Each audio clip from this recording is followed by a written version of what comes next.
Hi, how you guys doing?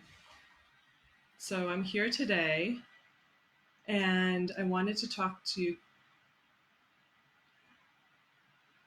guys. I just want to make sure this is working. Okay, I think it is. Facebook has a new format. So I am here to talk to you guys about, well, first of all, how are you doing? Actually, I guess is the first question. Um, this is week 3 of really intense New York City quarantining, only essential uh, workers should be out. The streets are definitely empty as far as well, I'm in Midtown East Side, and uh, every week, some things for me get easier because we're more in a routine. Other things actually get a little harder because okay, now another week and another week and next week actually my daughter has spring break. We had to cancel our trip and she is home doing nothing. So we'll see how that goes as well, trying to figure out other activities she can do at home, spending a lot of time finding different arts and crafts. And just like for a kid, trying to figure out how to help her is like, oh, is there a hobby you could actually do from home that you've always been interested in and now you actually have the time? And to rephrase all of this. This is actually what I wanted to talk to you guys about. If you are stressed, if you are having trouble, maybe you don't actually feel extra stress, you feel like you're actually handling it well, um, but you're having, maybe you're not sleeping as well, or you're finding yourself snacking out of boredom. And snacking is okay, but we want to make healthier choices now. We definitely don't want to lower our immune system by doing a lot of alcohol or a lot of white refined sugar or junk food. And so, if there's little ways that you know that you're realizing that you're stressed, um, I think the best thing to do in this type of situation, because we don't have any control over actually what's happening around us, and yet we're stuck inside, it's affecting our daily life in so many ways, is that you have the power to choose your thoughts. And so, what do I actually mean by choosing your thoughts? Is, well, first of all, that you actually have a choice. And a lot of times our thoughts are so reactionary. It happens, something happens to us, and it's like our thoughts are automatic. That we, because they're so automatic and we're used to a lot of the same thoughts over and over again, we don't realize that we actually can choose. And that's step number one. And then step number two is actually realizing once you choose certain thoughts that certain actions will follow. And I think that's how the world works. I think we, to create our lives, we have certain thoughts that then literally the mind body connection to certain thoughts have a reaction in the body and change the hormones, and the body will then manifest a certain way, and then from that we can then manifest and create our lives a certain way. The Our thoughts have that much power. Our thoughts are literally, I think of them as like wavelengths of words. And so if the words up here make such a big difference, then the words coming out of our mouth actually make such a big difference. So also know that you can choose the words that you use and how important that is as well.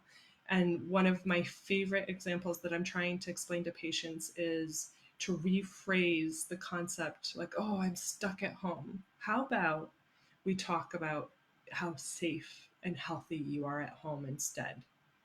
And so it's that type of thinking, that type of choosing that really is helpful right now, helping everyone keep their immune system boosted on a physical level. But I wanted to talk more about mental and emotional health.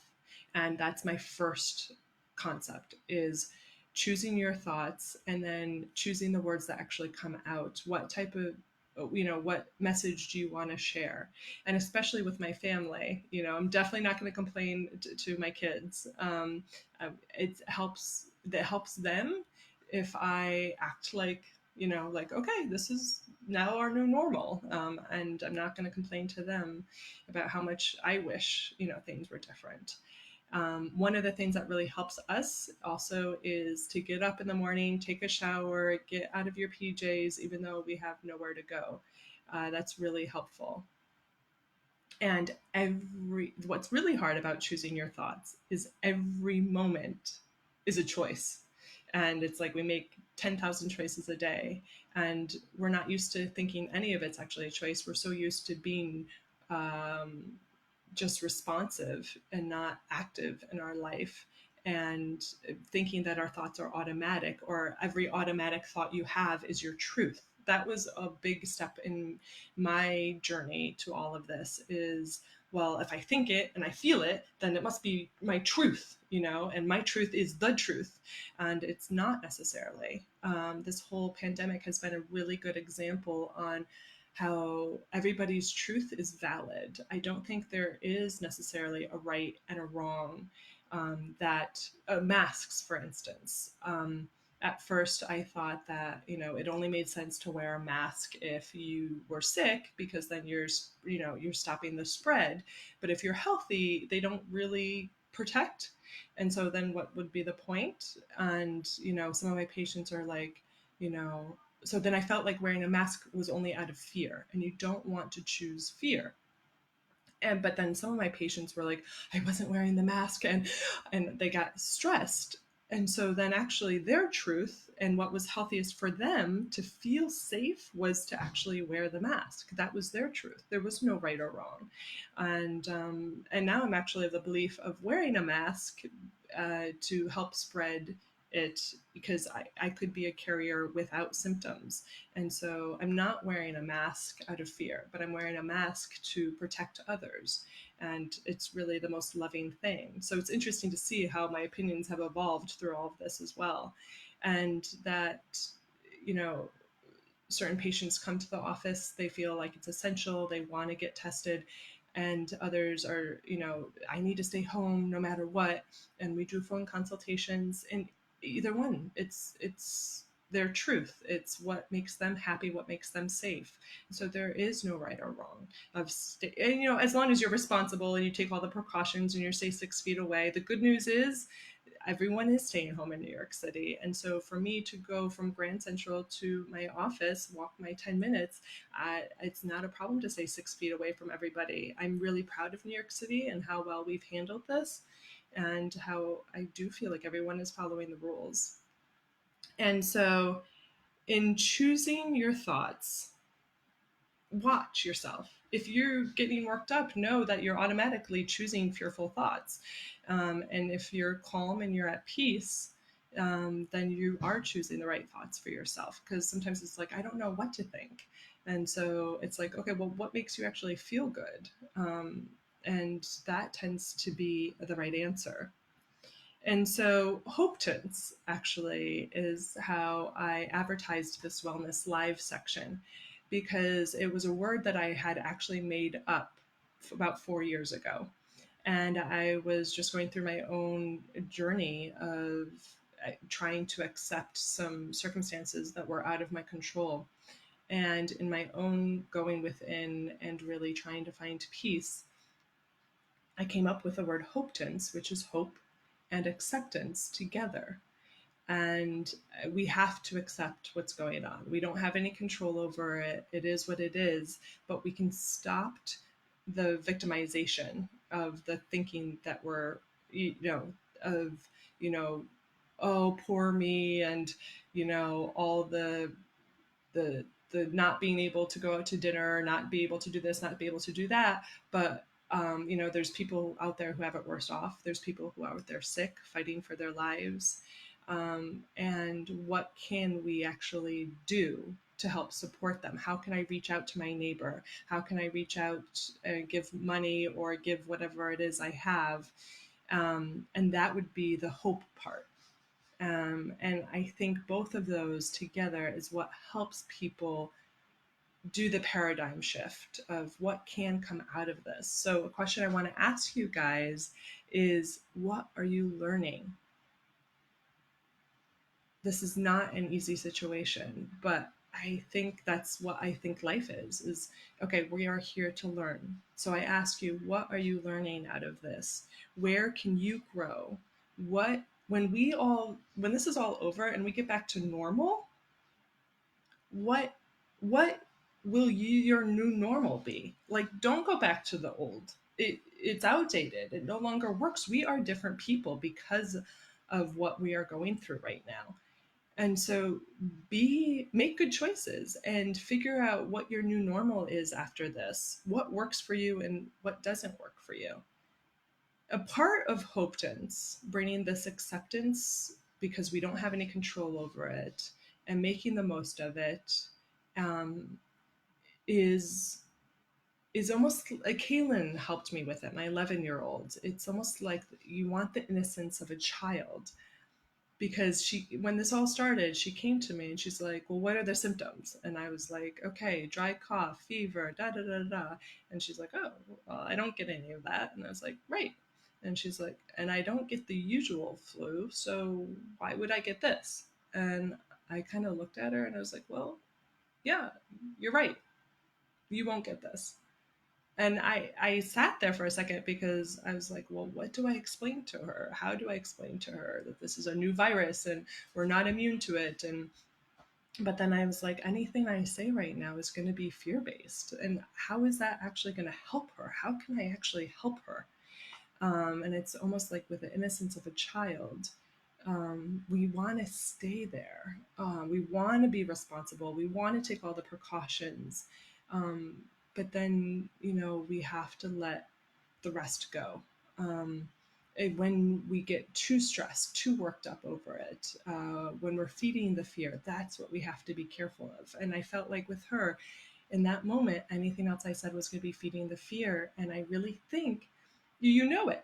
You all probably felt it. Like you cough a little bit, a cough you wouldn't have thought about at all a month ago is like, oh no, what's happening? And then it's like, if the mind can play tricks on the body and get it sick, it can. So we have to be very cautious of our mental and emotional health right now.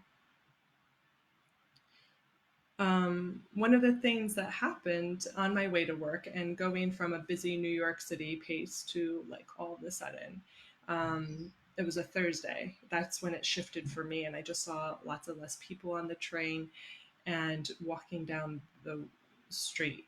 I was just like, whoa. Um, and I got scared. I was like, oh my god, was this the end? Like, what's going to happen?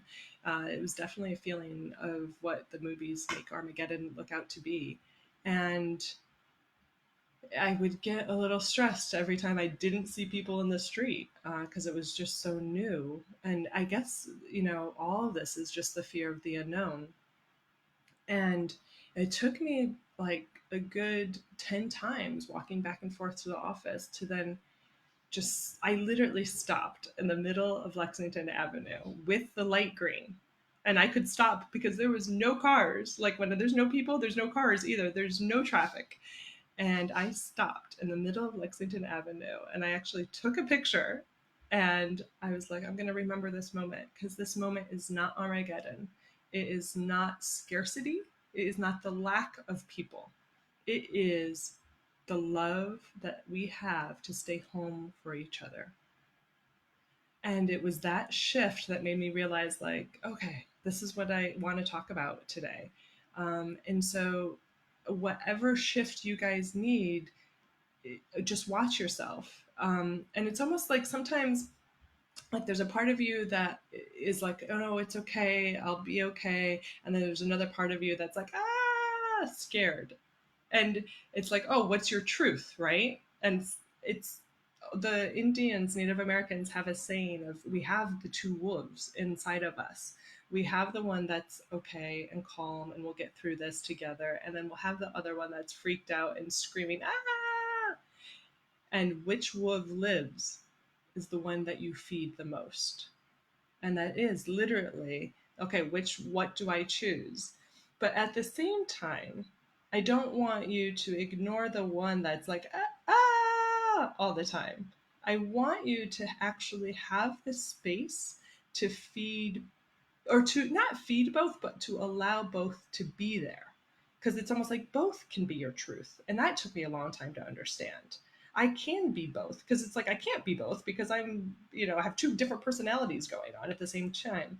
But I have learned you can hold both, fear and love at the same time. And you can feel the fear and choose love. That's it. Feel the fear because it's real to you. It's your reality, it's your truth, it's where you energetically are in the moment, and yet feed the love, which is act off of the love. Even though on the inside it might be one thing, on the outside you do the loving thing. Or you make the loving choice, or you distract yourself so you're not feeding the fear.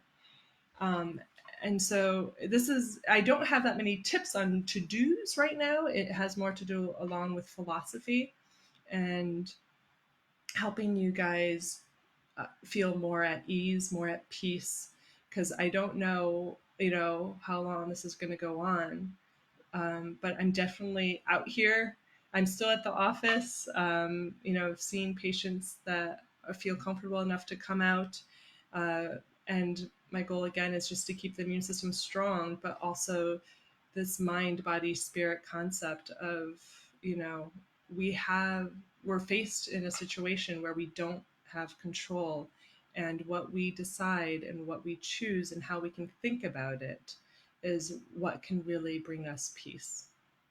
So I hope this guys helped. I hope this helped you guys. And I'll see you guys next week. Take care.